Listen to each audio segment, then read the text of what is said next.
2002, number 4. Okay, here we go. The graph of the function f shown above, actually it's on the side, consists of 2 line segments. Let g be the function defined by this, and f, look, it's in the integrand. Okay, so first, let's start us off. What I'm going to do is I'm going to label this bad boy as f. I got to make sure I know that's f and not g. And then start with a. A says find g of -1, g prime of -1, and g double prime of -1. In order to do that, I'm going to just plug it in. First, see what it looks like as an integral. When I plug in -1, it goes in the upper bound. And so what I'm going to do is switch the 0 and the -1 because -1 is smaller than a 0. And when I do that, the integral becomes negative. So whatever my result is, we're going to get a negative. And if you're looking at the graph, we're going to be going backwards. We're starting from here, we're going this way, right? That's how it started out as. And so I can flip this and make it negative, so I can think about it as left to right, because that's how we like to read. We like to read left to right, so that's how we like to do integrals. So all I have to do is find the area of this triangle. And so to do that, I'm going to say -1/2 times the height times the base. The height is 3 and the base is 1. When I finish this up, I get -3/2. Next, let's take g prime. Now g prime is the same as f. If I took the derivative of g, I would get f. So that means plugging -1 into g prime would be the same as plugging -1 to f. We get 0. If you look at -1 on f, we're at the x-axis, so it's 0. Next, we got g double prime, which we know is g prime. Okay, because we already know this, it just follows that this is true. If you took the derivative of each of these, then this is what you would get. So I plug in -1 to g double prime, which I'm actually plugging in -1 into f prime.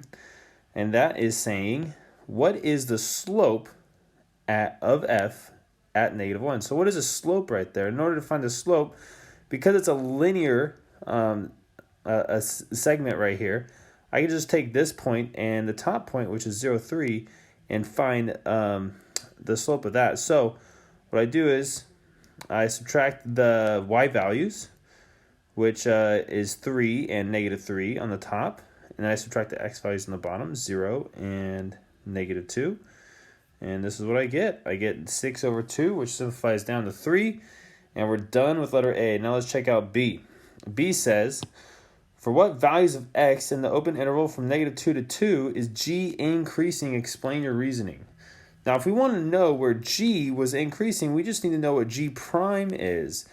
And we know that g prime equals f. And it's very important that you state this. You got to state this. If you don't state this, you can't use this graph right here to help you find out information about g.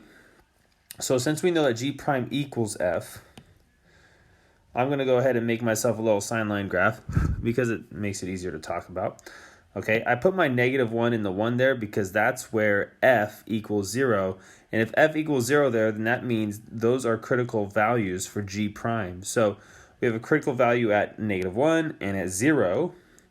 I look at the graph, and I can see that before -1, we're below the x-axis, which is why we have a negative right here. And I can see that between -1 and 1, we're above the x-axis, so that's why it's positive, and then we're negative, which means f is greater than 0 from -1 to 1. Therefore, we can say that g is increasing from -1 to 1.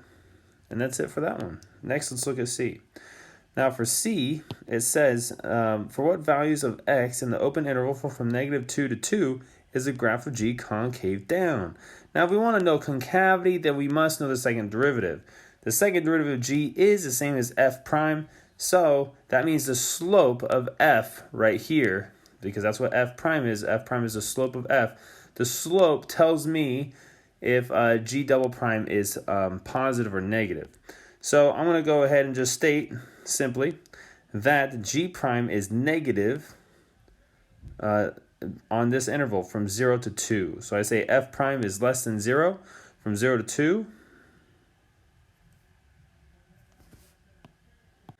And if you look at from 0 to 2, This line is decreasing, so the slope is going downward.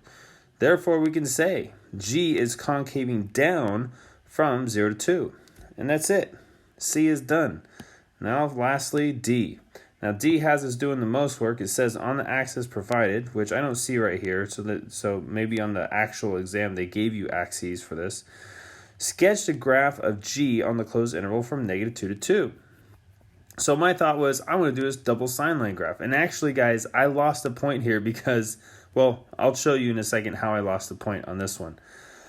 First, I thought, well, I know what G of -1 is from A. Back in A, we found G of -1, so I have a point right here that I can start at. And then I thought, well, let's do the first derivative test and the second derivative test, and I can do a double sine line graph. So for G prime, which we kind of did earlier, it's right here, we have our critical values at -1 and 1 because that's where G prime is equal to 0. And we stated earlier that G prime is F, so we just have to look for the X values on F. And then we also know that, we're minus, plus, minus. Okay, and I talked about that over here for B. Next, we do G double prime, and we have a possible inflection point at 0 because we are undefined right there. Wherever you are undefined or equal to 0, wherever G double prime is undefined or equal to 0, you have a possible point of inflection. And when we look at the graph before 0, we are increasing. So G double prime is positive, and then after we're negative, and so I put a negative right there. So now I'm going to go ahead and draw my axes, and I'm going to draw a dotted line everywhere where I have a critical value or a possible point of inflection. So that means -1, 0, and 1 gets these dotted lines. They're not asymptotes. They just kind of help me break up the graph so I can sketch curves and do a rough sketch of what G is. Now I know that in this first interval, F prime is negative and F double prime is positive. So I just have to look before -1, F prime is negative, and before -1, which would be in this interval, F double prime is positive, so that's why I wrote negative positive. The next one, I write positive positive, because after -1, I know something changes because of my dotted line. After -1, F prime is positive, but still, G prime, and this is G double prime, is positive, so that's why I have positive positive. Next would be positive negative, and last would be negative negative, okay? And so I'm just looking at every time this double line hits, I'm looking over here to see which signs change. Most of the time it's just one sign at a time. Very rarely is it both. And then I graph the point that I knew. I knew -3/2 at -1. So from there, I just do my curve sketching. Now, there's only 4 types of curves that you can draw. And actually, this graph has each type of curve that we can draw. So this one right here, this part would be decreasing and concaving up because of the line. This means decreasing, this means concave up. This section right here says we're increasing and concaving up, so that's why I'm moving up. And this section right here would be increasing and then concaving down, and then we're decreasing, concaving down. And so that's what I left as my answer.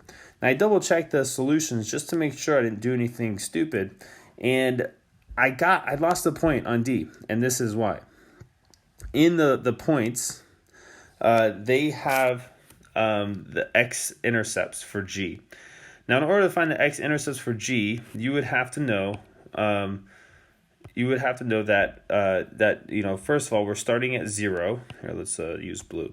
So we're starting at 0, and if you were to plug 0 into the top one, because both of those would be 0, then G prime, or G at 0 would equal 0, because from 0 to 0, you get 0. And then you should know or see or be intuitive enough that if you were to add this area and this area, you would get 0.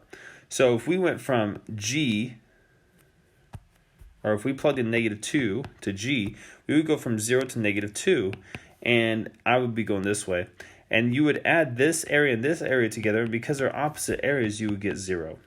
And the same would happen with 2. So going from 0 to 2, from here to here, you would add this area right here with this area right here, and those are supposed to cancel each other out. And so you would put a 0 here.